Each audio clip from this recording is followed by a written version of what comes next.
I hear a lot of Hebrew Israelites state that Jesus is not found in the Old Testament.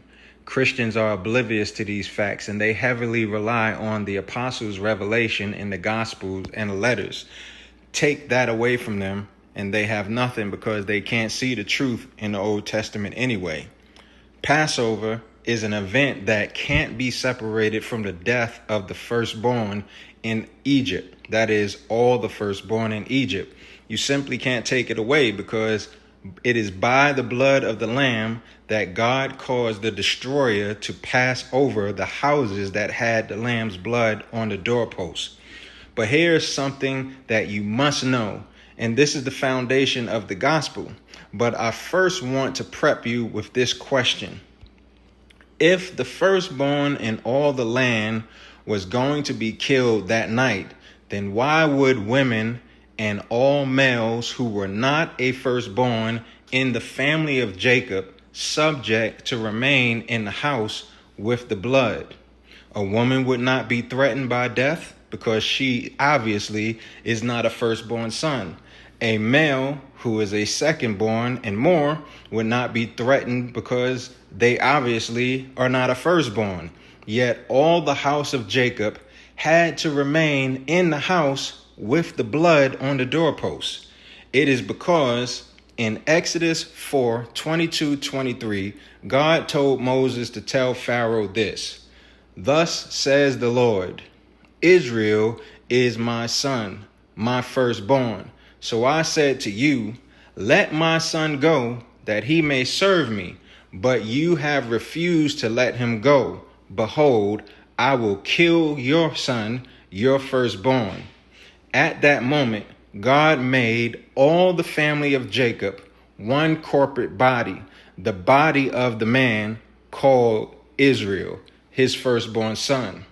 Those who were in the house that night were protected by the blood of the Lamb. But if they stepped out of the house, they would have been destroyed.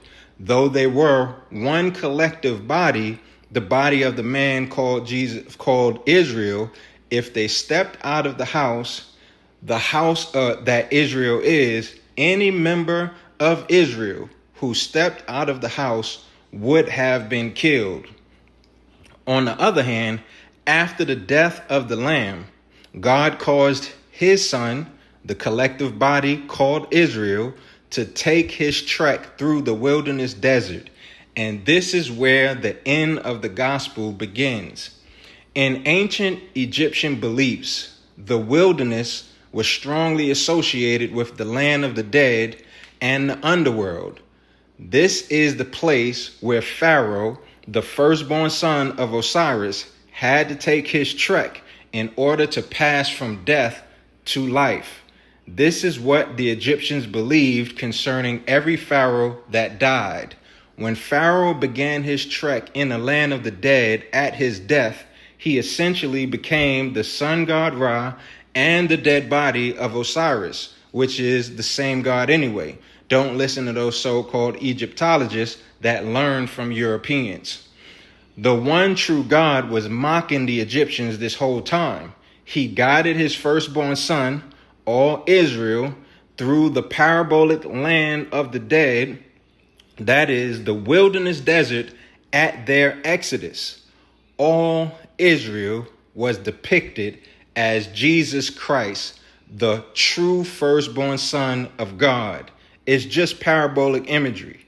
And the house in which all members of Israel were saved from the destroyer was Jesus Christ. This is where you can find Jesus in the law of Moses, but you have to understand Egyptian imagery to see it.